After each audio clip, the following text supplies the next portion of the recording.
여러분, 요즘에 한국 정치나 미국 정치를 살펴보고 있으며 또 이 세상 돌아가고 있는 현실을 바라보고 있으며 드는 생각이 있습니다. 정말 마음에 드는 일꾼이 없습니다. 인물이 없어요.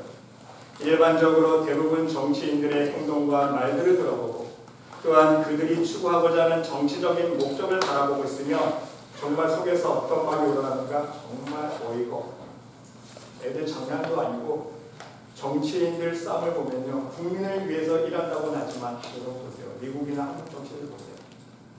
국민을 위하지 않아요.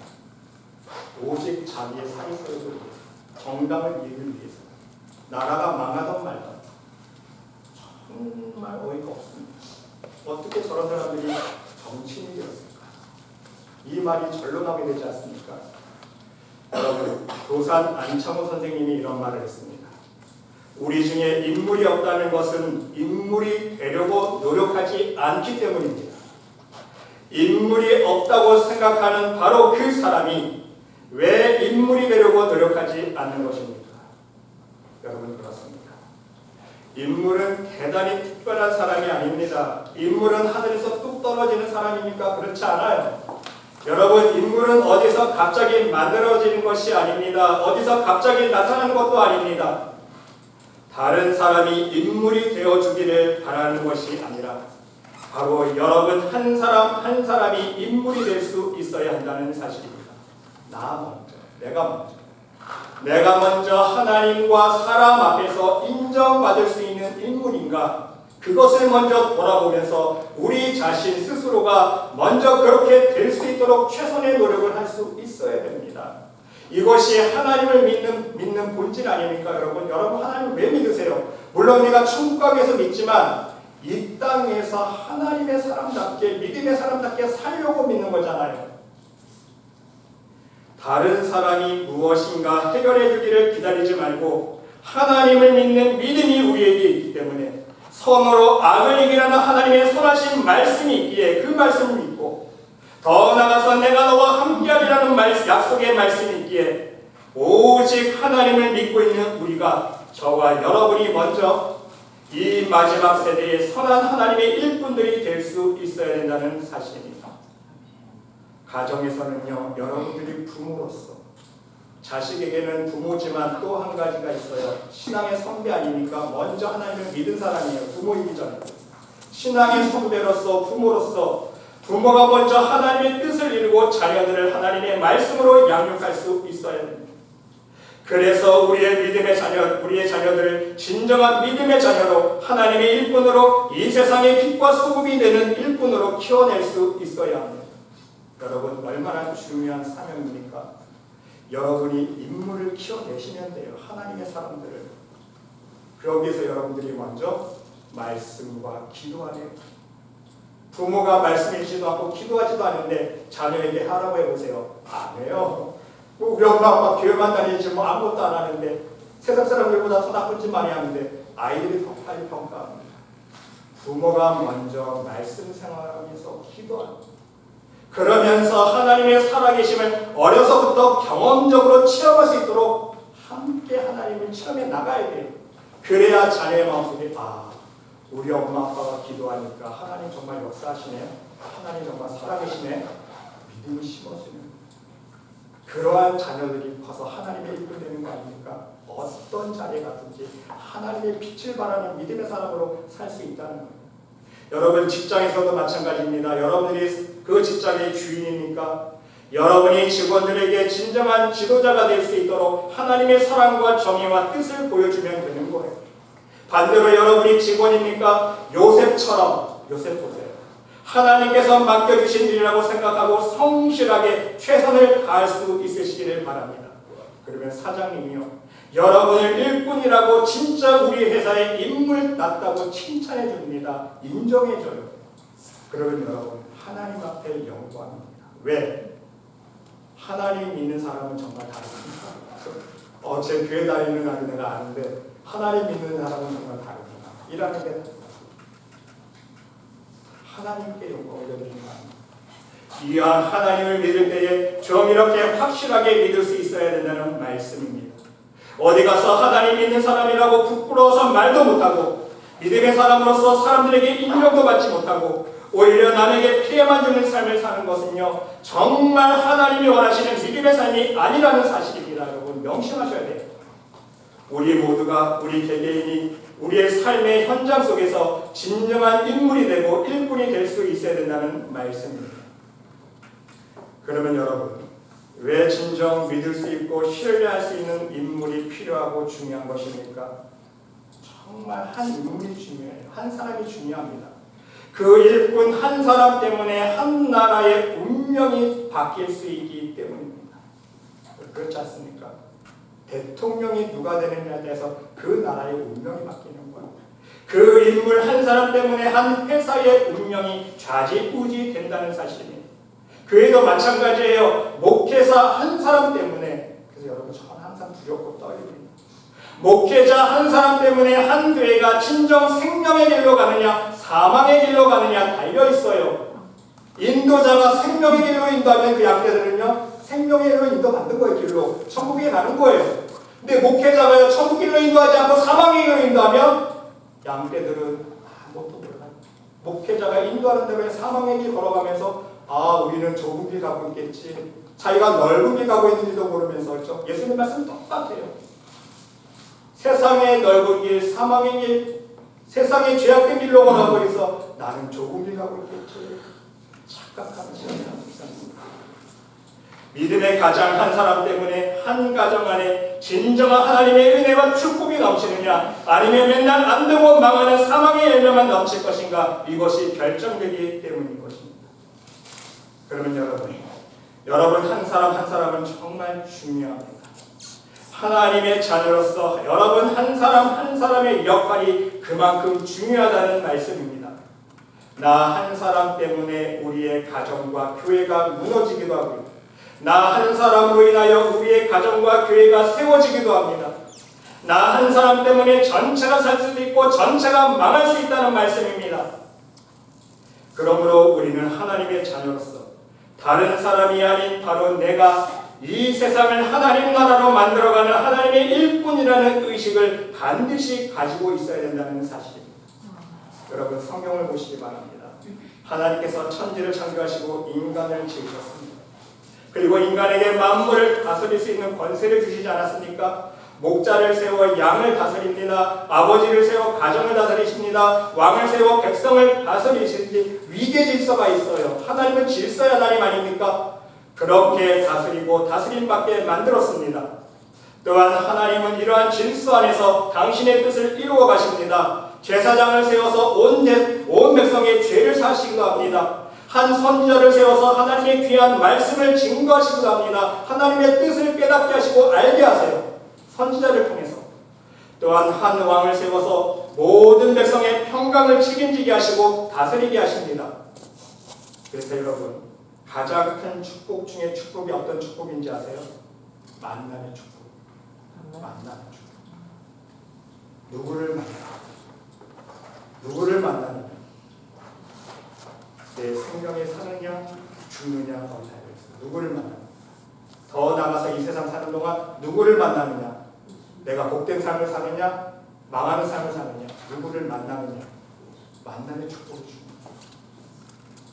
선한 목자, 지혜롭고 겸손하고 정말 축복권 있는 인도자를 만나는 것이 가장 큰 축복입니다.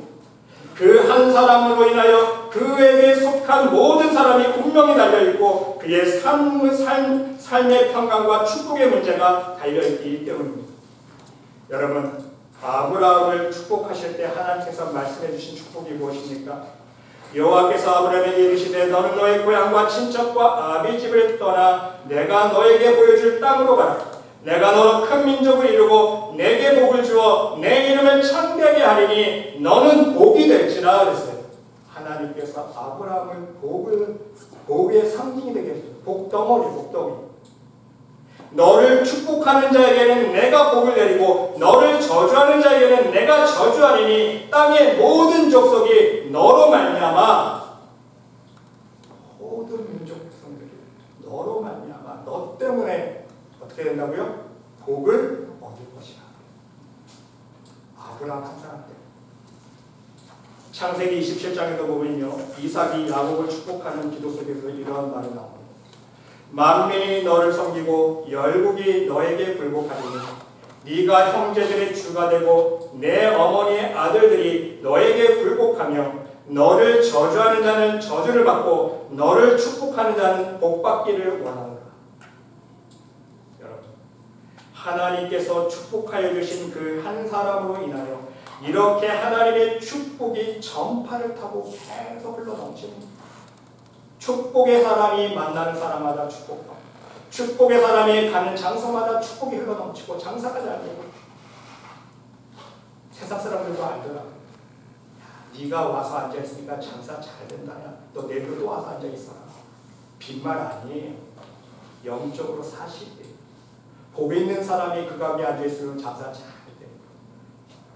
근데 안 되는 사람, 세상에서 말하면 재수없는 사람이 앉아있잖아요. 장사 안 돼요. 실제로. 희한합니다. 왜? 영적인 문제는 민감한 겁니다. 여러분, 이러한 측면에서요, 우리는 하나님께 진정 쓰임받는 일꾼이 되기 위해서 하나님은 어떤 사람을 일꾼으로 부르시고 사용하고 계시는지, 어떠한 인격을 가진 사람을 사용하고 계시는지 오늘 본문 말씀을 통해서 깊이 있게 생각해 볼 수 있어야 합니다. 오늘 본문 말씀은요, 하나님께서 이스라엘을 위하여 세우신 첫 번째 왕, 바로 사울 왕을 세우시는 이야기입니다. 물론 하나님께서 택하신 사울 왕이 나중에는 자신의 신앙을 온전히 지키지 못하지 않았습니까? 그래서 하나님께 버림받았습니다. 하지만 하나님께서 사울을 이스라엘의 첫 번째 왕으로 삼으실 때에 그의 어떤 점을 보셨기에 그를 왕으로 삼으셨는지 오늘 본문 말씀은요, 그것을 잘 설명해 주고 있습니다. 먼저 여러분, 첫 번째로 사울은요, 순종의 사람이었습니다.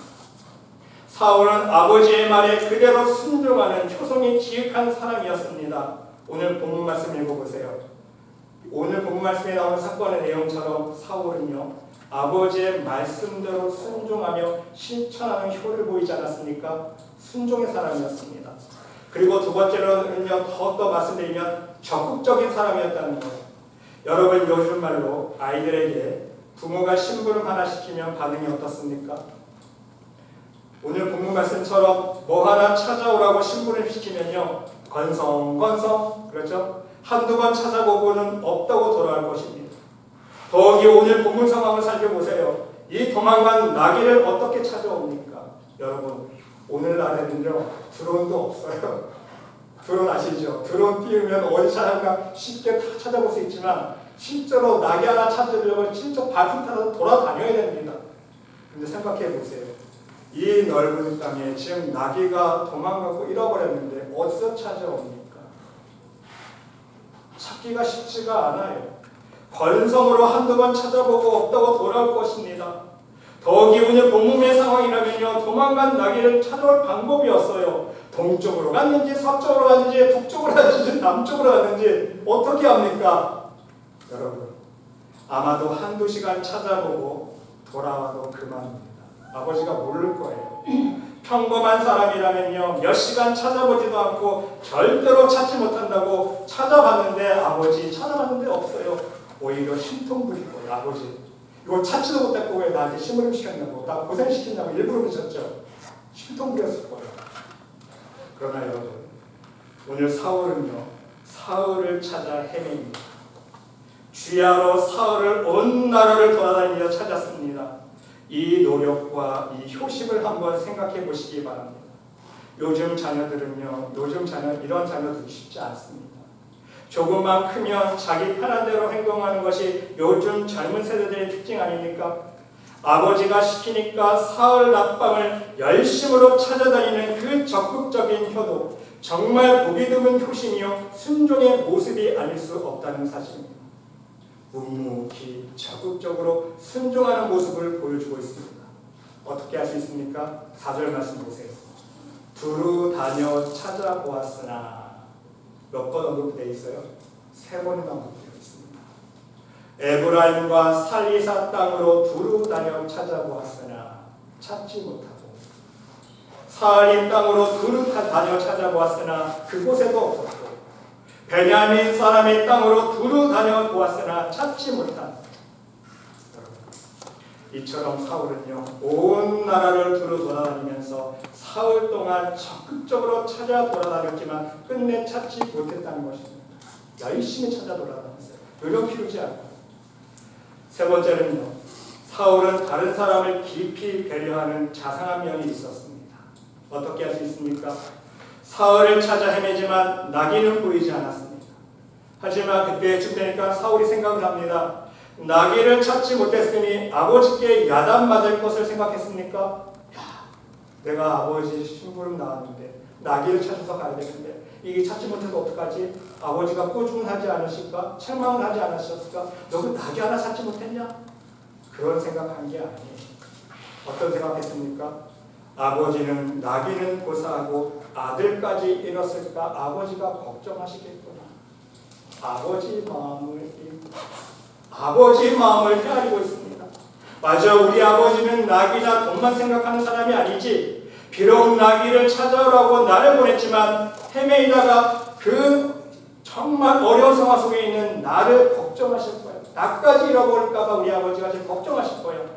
이러한 고생하고 있는 아들을 생각하고 있는 아버지의 심정을 살필 수 있었다는 사실입니다. 오늘 본 말씀 보세요. 내 아버지께서 암나귀 생각을 고사하고 그랬어요. 암나귀 생각은 고사하고 찾지 못해도 그만이라는 거예요. 아버지가 앞에서 생각합니다. 사울은요, 그 아버지의 생각을 간파했습니다. 우리를 위하여 걱정하실까 두려워합니다. 무슨 뜻인지 아시겠죠? 암나귀는 찾지 못해서도 아들을 보내는데 아들이 소식이 없어요. 3일 동안.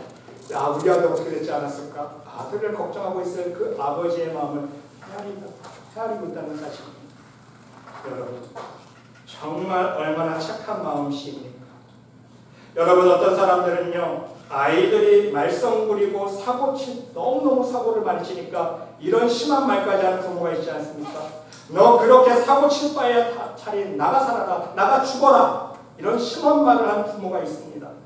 얼마나 답답했으면 그런 소리까지 했을까? 부모의 마음을 속히 이해할 수 있지만 더 중요한 사실은 아닙니다. 그렇다고 정말 나가 죽는 아이가 있어요. 실제로 자살하는 아이들이 있습니다. 실제 그런 사건들이 있어요, 여러분. 부모가 자기 좀 책망했다고 너 나가 죽으라고 그럴 바에는 없어지라고 하니까 그 말에 실망해서 진짜 나가서 자살하는 아이들이 있습니다. 청소년들. 여러분 보세요. 부모로서 하지 말아야 할 소리를 하지 않았습니까? 또한 자식도 보세요. 자식으로서 부모의 마음을 헤아리지 못한 행동을 하는 아이들이 있다는 거예요. 서로서 부모도 잘못, 아이도 잘못입니다. 여러분, 사회생활도 마찬가지 아닙니까? 우리는 다른 사람이 실수로 행한 행동을 대할 때에 그 사람이 실수한 사람의 마음을 헤아릴 수 있는 넓은 마음이 있어야 된다는 사실입니다. 그 사람이 미안해서 머뭇머뭇거리고 있을 때, 여러분 사실은 실수해봤잖아요. 실수하면요, 무안해가지고 머뭇머뭇하게 돼 있어요. 그러면요, 먼저 괜찮습니다. 신경 쓰지 않으셔도 돼요. 저도 똑같은 실수 자주 합니다. 신경 쓰지 마세요. 먼저 이렇게 이야기해 줄 수 있는 사람, 바로 그런 사람이요, 큰 사람이요, 마음이 넓은 사람입니다. 여러분, 그리고 네 번째로 사울은 겸손한 사람이었습니다. 그는 종의 충고를 받아들입니다. 다른 사람의 충고를 받아들이는 일은요, 여러분 정말 중요합니다. 여러분은 남의 충고를 얼마나 잘 받아들이고 계십니까? 여러분, 물론 남의 충고를 들었을 때에 기분 좋은 사람은 아무도 없을 것입니다. 누가 지적하고 충고할 때요, 사실 기분 좋은 사람 하나도 없어요. 저도 목회자지만요, 지적을 받으면 기분 나쁜 건 사실이에요. 하지만 중요한 것은 누가 지적해주고 충고해줄 때에 그것을 받을 수 있는 사람이 넓은 사람이에요. 진정 큰 사람이 될 수 있는 자격이 있는 것 아닙니까? 어린아이들도 마찬가지입니다. 어른이 충고하면요, 아이들도 싫어해요. 참견한다고 싫어합니다. 여러분, 친구 사이도 마찬가지 아닙니까? 운동할 때 금기사항이 있다고 합니다. 아무리 친한 친구 사이일지라도요, 즐겁게 운동하는 자리에는요, 함부로 충고하지 않는다고 해요. 왜? 잘못 충고했다 의가 상하는 거예요. 싸움만 납니다. 특별히 여러분, 운전 연습 가르쳐줄 때 실제로 그런 사건이 있었다고 하지 않습니까? 한국에서 신혼부부인데 남편이 이제 자기 아이 와이프 운전을 가르쳐주는데 자꾸 옆에서 남편이 잔소리를 이렇게 하지 말라. 저렇게 자꾸 잔소하니까 신혼부부의 아내가 마음이 점점 상하기 시작하는 거예요. 그러면서 말다툼이 시작되고요. 그 말다툼 때문에 싸우게 되고 이혼까지 했다는 거예요. 실제입니다. 실제.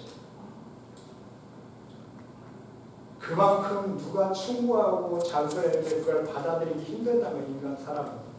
근데 중요한 사실은요, 여러분. 충고를 바로 받아들이지를 못한 사람은요, 발전이 없습니다. 그건 분명해요.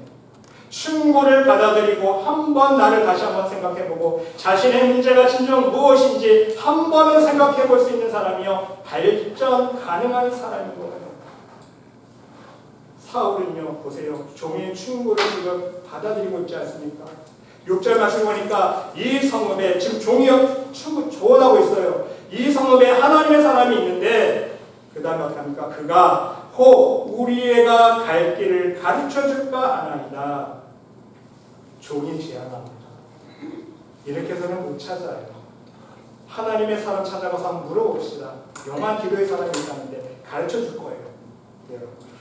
이 제안을 사울은요, 흔쾌히 받아들입니다. 윗사람이 아랫사람이 충고를 받아들이고 있다는 것은요, 정말 중요해요. 그만큼 마음이 넓은 사람이라는 거 아닙니까? 남의 충고를 수용하는 능력, 그 능력만큼 겸손한 사람으로 성장할 수 있는 가능성이 있기 때문에 남의 충고를 받아들이지 못한 사람은요, 발전 가능성이 없어요. 겸손해질 수가 없습니다. 하나님 말씀도 마찬가지예요. 여러분, 하나님 말씀 읽어보세요. 다 우리의 마음을 찔러 쪼개는 책망의 말씀 아닙니까, 여러분? 그때마다 교만한 사람은 자기 해외의 생각 안 하잖아요. 근데 진짜 겸손한 사람은요, 하나님의 책망의 말씀을 읽고 묵상할 때마다 그렇지 내가 교만하지, 내가 욕심부렸지, 내 마음속에 세상 풍물이 있지, 자기를 돌아보고 회개하는 사람 아닙니까? 그러한 사람이 바로 겸손하게 낮아질 수 있는 사람이랍니다. 그리고 무엇보다 여러분 중요한 사실은요, 사울은요 스스로 자신을 낮게 여겼다는 거예요. 자신을 낮추었습니다. 여러분, 우리가 오늘 본문 말씀에 있지 않았지만 오늘 본문 9장 나중에 20절에 나오는 말씀을 읽어보면요, 어떤 문맥이 있냐면 지금 사무엘 선지자가 사울에게 이야기를 해주는데 사무엘 선지자가 하나님 앞에 응답을 받습니다. 사울은요 지금 나귀를 찾기 위해서 사무엘 선지자를 찾아간 거예요. 목적이 틀려요. 근데 사무엘 선지자는요 사울을 만나는 목적이 틀립니다. 나귀를 찾아주고자 만나는 것이 아니라 이미 하나님의 응답 받았어요. 너는 사울을 기름 부어서 왕을 삼으라. 이해되시겠어요? 그런데 사무엘 선지자가요 사울에게 이렇게 말합니다. 너 걱정하지 마. 이미 네가 찾고 있는 나귀는 이미 찾았어. 걱정하지 마. 그러면서 내뱉는 말이 중요합니다. 어떤 말을 했습니까, 여러분? 온 이스라엘이 사모하는 자가 누구냐? 너와 내 아비의 온 집이 아니냐? 이스라엘의 모든 백성들이 너와 너의 집안을 사랑하고 기대하고 있다. 무엇을 암시해주고 있는 말이에요? 하나님께서 너의 베냐민 가문 속에서 바로 너를 지명하여 왕을 세우시겠다는 것을 암시해주고 있어요. 하나님께서 너를 기름 부어서 종을 삼으라고 말씀은 안 해주셨지만 나중에 읽어보면 나오지만 이미 이 한마디 뱉음으로써 암시를 전해줍니다. 내가 너를 만나기 위해서 여기에 서 있는 것은 I am to hear 있습니다. 내가 여기 있는 목적은 무엇이냐면 네가 묻고자 하는 암나기의 대답을 해주는 게 아니라 하나님께서 내게 주신 응답을 여기 주시는 거야. 지금 이스라엘 모든 백성들이 너와 너의 집은 지금 존경하고 있어. 사랑하고 있어. 그 뜻은 뭐냐면 하나님께서 너를 기름 부어서 왕을 삼는 거야. 네, 이 말에 사울은요 어떤 대답을 합니까? 사울이 대답하여 이르되 나는 이스라엘 지파의 가장 작은 지파 베냐민 사람이 아니니까 또 나의 가족은 베냐민 지파 모든 가족 중에 가장 미약하지 아니하니까 당신이 어찌하여 내게 이같이 말씀하시나이까. 나는요 보자고 없는 사람이에요. 우리 가문은요 보자고 가장 미약한 가문이에요. 그래서 왜 이렇게 높여주세요? 띄우지 마세요. 이거 아닙니까? 쉽게 말씀드리면 그렇습니다. 이렇게 스스로 낮게 여기고 작게 여길 때에 하나님은요 그를 높여 크게 쓰신다는 것을 암시해주고 있다는 말씀인 것입니다. 그러나 스스로 높아지면 하나님께서 그 권세를 거둬가시지 않습니까? 예수님께서 말씀해 주셨습니다. 스스로 높아지고자 하는 자는 낮아질 것이요 낮아지고자 하는 자는 높아질 것이다. 예수님께서 말씀해 주셨습니다. 여러분, 19세기에 독일 통일을 이룩한 비스마르크의 일화가 있습니다. 나라가 통일되자 왕은 기쁜 나머지 축하연을 베풀면서 부하들에게 이렇게 질문을 합니다. 바로 나 왕을 값으로 매기면 얼마나 되겠는가? 한번 대답해보라. 자기 자신을 왕을 값으로 한번 매겨보라. 그러니까 신하들이 이제 아부를 해야 되죠. 앞으로 좋은 말 하니까 어떤 신하가요? 왕은요 한 200억 마크가 될 것입니다. 또 어떤 신하는요 점령한 나라의 보아까지 다 합치면 500억 마크가 좋게 될 것입니다. 시켜 세웁니다. 그러니까 저마다 파워 X가 올라가는 거예요. 어떤 부하는요 1000억 마르크, 5000억 마르크 하면서 점점 왕을 시켜 세웁니다. 이때 왕이 너무 기분이 좋았습니다. 그런데 1등 공신인 바로 비스마르크만은 아무 말 안 합니다. 있다고 가만히 있으니까 왕이요 비스마르크에게 묻습니다.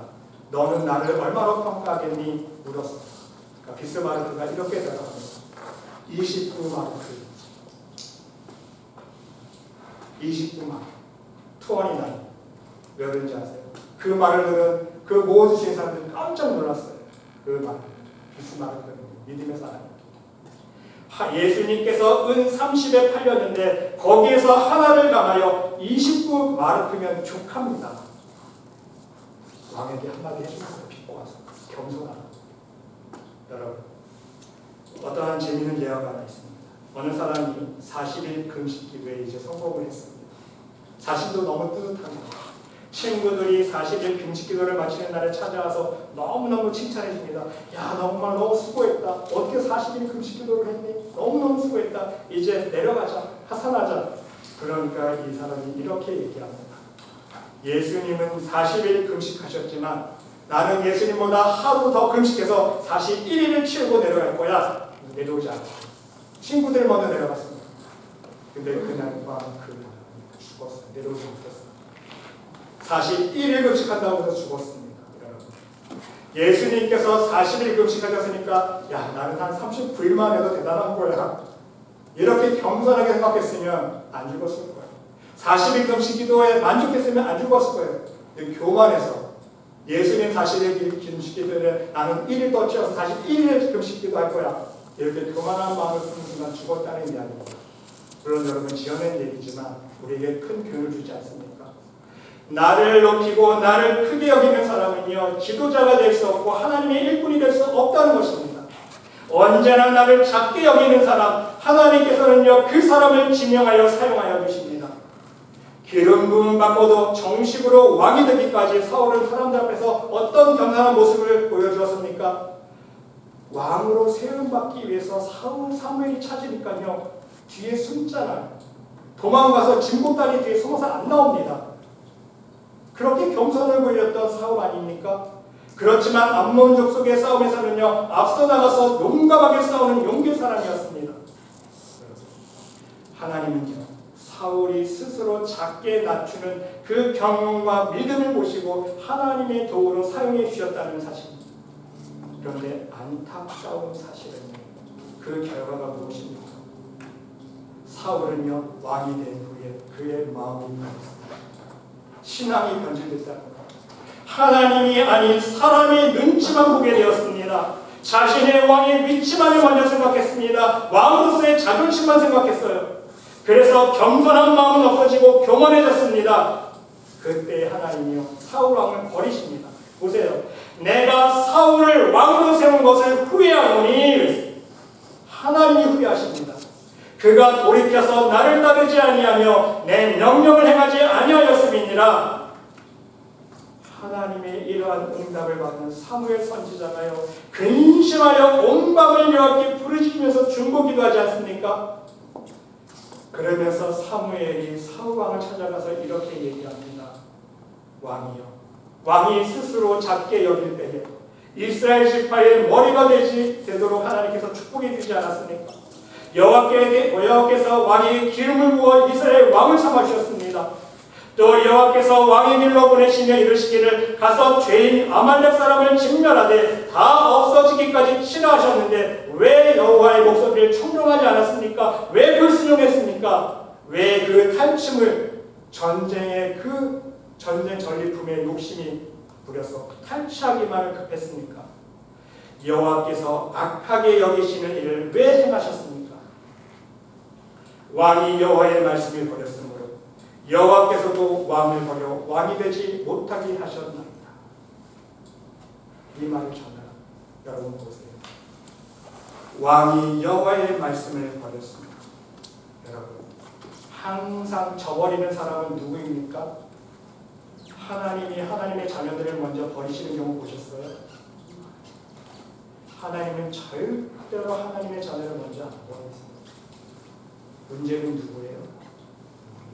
내가 먼저. 우리의 교만, 우리의 욕심, 우리 안에 있는 아직 쓴뿌리, 이것이 해결 안 되니까 하나님을 잘 섬기다가도 우리 안에 있는 교만의 쓴뿌리가 올라오고 욕심의 쓴뿌리가 올라오면 우리도 항상 변질될 수 있다는 거예요. 하나님을 등질 수 있습니다. 하나님을 우리가 버릴 수 있어요. 그건 명심하는 거예요. 그런데 하나님은요, 반드시 기회를 주십니다. 한 번 잘못했다고 버리시는 분이 아니에요. 그 사람의 신령에 따라서, 그 사람의 믿음의 정도에 따라서요, 어떤 사람은 한 번, 두 번 지켜보시고, 어떤 사람은 10번 지켜보시고, 그리고 어떤 신령은요, 정말 믿음이 좋은 신령은요, 하나님이 끝까지 붙어주시는 신령이 있어요. 다윗에게 약속해 주신 소금 언약처럼 하나님 마음에 합한 마음을 가지고 있는 사람은요, 끝까지 붙들어 주십니다. 우리는 그런 하나님의 지혜의 역사 알아야 됩니다. 여러분, 사도 바울의 고백하겠습니다. 사도 바울조차도 어떤 고백을 합니까? 날마다 자신을 쳐서 복종시키는 회개야 자기를 돌아보는 성찰을 매순간 하지 않습니까? 내가 날마다 십자가에 죽노라. 왜? 나는 죄인 중에 괴수이기 때문에, 내가 내 자신을 너무나 잘 알고 있기 때문에, 나는 조금만 틈만 보이면 또 교만해질 것이 뻔하고, 또 하나님 앞에 내 자만을 드러내고 교만해질 것 뻔하니까 사도 바울은 그걸 알았어요. 그러니까 날마다 십자가에 쳐서 복종시키고, 날마다 자기가 죄인임을 알았기 때문에 십자가에 자기의 정욕을, 육신의 정욕을 못 박는 삶을 살았다는 거예요. 얼마나 중요한지 모릅니다. 지위가 높아지거나 낮아지거나, 좋을 때나 실망할 때, 성공하거나 실패할 때나 우리는요, 한결같은 마음과 진실하고 겸손한 믿음을 하나님 앞에 유지할 수 있어야 된다는 말씀인 것입니다. 여러분, 우리는 오늘 말씀을 통해서 하나님께서 지명하여 쓰시는 인격이 어떤 모습인지 깨달았습니다. 이제는 더 이상 다른 사람에 대한 기대는 하지 않기를 바랍니다. 여러분 각자 개개인이 오늘 부디 하나님께서 불러 사용하셨던 사울의 모습이 될 수 있으시기를 바랍니다. 그리고 명심하세요. 한 가지, 저와 여러분이 반드시 명심할 것이 있습니다. 하나님께 대한 우리의 첫사랑, 그 진실한 믿음을 끝까지 유지할 수 있는 성숙한 믿음의 사람들이 될 수 있어요. 그렇지 않으면요, 사울왕처럼 조중에 버림받습니다. 여러분, 오늘날 많은 목회자들이 실패하는 문제가 무엇입니까? 여러분, 한국의 뉴스만, 목회자 뉴스, 신앙 뉴스 채널 틀어보세요. 목회자들의 비리가 너무너무 많이 쏟아지고 있잖아요. 교회마다 문제가 다 쏟아지고 있잖아요. 왜 그럴까요? 한마디로 말씀드리면 무엇입니까? 초심을 잃었기 때문에 아닙니까? 초심을 잃은 거죠. 하나님께 대한 사랑, 하나님께 대한 믿음, 하나님께 대한 그 순수한 열정, 교회가 커지고 성도들이 많아지고 물질이 재물이 넉넉해지니까 거기에 다 미혹에 쓰러지는 거예요. 욕심의 정욕에 유혹에 넘어지고, 물질의 욕심에 쓰러지고, 명예욕에 발라 넘어지고, 목회자도 사역의 문제를 초월해서 여러분, 이것은 구원의 문제와 연결되어 있습니다. 예수님 말씀해 주셨습니다. 끝까지 견디는 자는 구원을 얻으리라. 왜? 마지막 세대에 많은 징조들이 보이잖아요. 사람들이 사랑이 식어져서 서로 원수가 되어지고 죽이고, 그렇죠? 원수 맺고, 그런 가운데 실족하게 되고 실망하게 되고 시험 들게 되고, 그렇기 때문에 예수님께서도요 끝까지 견디라는 거예요. 무엇 어떻게 견디요? 끝까지 믿음을 지키라는 거예요. 그래야 믿음 구원을 얻으리라. 끝까지 우리의 믿음을 지킬 수 있을 때에 끝까지 하나님의 믿음의 자녀로서 하나님께서 맡겨주신 사명에 충성할 수 있고 하나님의 일꾼으로 사용받을 수 있고 더 나아가서 하나님 앞에 부름받은 구원의 백성이 될 수 있다는 말씀인 것입니다. 여러분, 그리고 한 가지 여러분 또 한 가지 명심할 것은요, 우리 모두는요 하나님 앞에 실수할 수밖에 없고 죄를 범할 수밖에 없는 연약한 존재입니다. 그런데요 중요한 사실이 무엇인지 아세요? 사울 왕과 다윗 왕의 차이점을 아시는데, 사울 왕은요 하나님께서 기회 주셨을 때 회개했습니까? 안 했어요? 회개 안 했습니다. 자기 자존심만 내셨어요. 오히려 하나님을 의지하는 것이 아니라 사람을 더 눈치 봤어요. 그런데 다윗 왕은 보시기 다윗은요 하나님께서 기회 주셨을 때 회개하라고 시작했을 때 그 즉시 다윗 왕은 회개합니다. 그게 차이점. 우리 모두는요 죄 안 질 수밖에 없어요. 죄 지을 수밖에 없습니다. 날마다 눈만 뜨면 죄 짓지 않습니까? 우리는요 하루에 한 번만 짓는 게 아니에요. 10번, 100번 머리를 스쳐가는 죄의 생각도 생각해 보세요. 수천 번은 낼 거예요. 하지만 중요한 사실은요, 다윗이 우리에게 보여준 하나님 앞에서의 낮아짐, 그 겸손을 여러분 배울 수 있어요. 그래야 하나님께서 끝까지 우리를 놓지 않고 붙들어주시는 거예요. 아무 생각 없이 었으면요 하나님 우리 버리십니다. 여러분, 장로교 교리만 믿지 마세요. 저도 장로교 목사지만요 진리를 가르쳐줘야 돼요. 복음의 진리를. 교리만 보내주는 거 아니에요. 저도 장로교 교리에서 장로교 신학을 공부했지만요, 장로교 신학의 가장 맹점이 무엇인지 아세요? 한 번 믿으면 구원받는다. 무조건 선포해버려요. 얼마나 교인들을 지옥 백성 만드시는 건지 몰라요. 회개하지 않게 해요. 왜? 이미 구원받았는데 왜 회개합니까? 그렇죠? 죄 짓고 살아도 이미 구원받았는데 왜 회개해요? 필요 없어요. 교리가 권해주는 거 아니에요. 진리의 말씀, 복음의 진리가 권해주는 거 아닙니까? 예수님을 믿어야 되는데 여러분, 중요한 것은 하나님 앞에 회개할 줄 아는 신령이 돼야 돼요. 다윗 보세요. 나단 선지자를 통해서 비유의 말씀 듣잖아요. 부자가 있는데 가난한 사람의 자기 집에 손님이 오니까 자기는 소와 양이 많은데 어떻게 해요? 자기 소와 양을 잡아서 대접하는 게 아니라 가난한 사람이 지금 어린 양 새끼 하나밖에 없는데 그것을 빼앗아다가 대접해버리잖아요. 그러니까 나단 선지자가 이런 사람 어떻게 할까요? 그런 사람 죽여야지. 그러니까 나단 선지자가 바로 그 사람이라, 당신이 그 사람이라 하셨다. 곧장 찔러버려요. 나단 선지자. 그때 여러분 왕의 자존심이 있던 사람은 화를 냈을 거예요. 네가 감히 나를 다 했으며 그 즉시 꼬꾸라집니다. 하나님, 내가 하나님 앞에 범죄했어. 내가 죄를 졌어.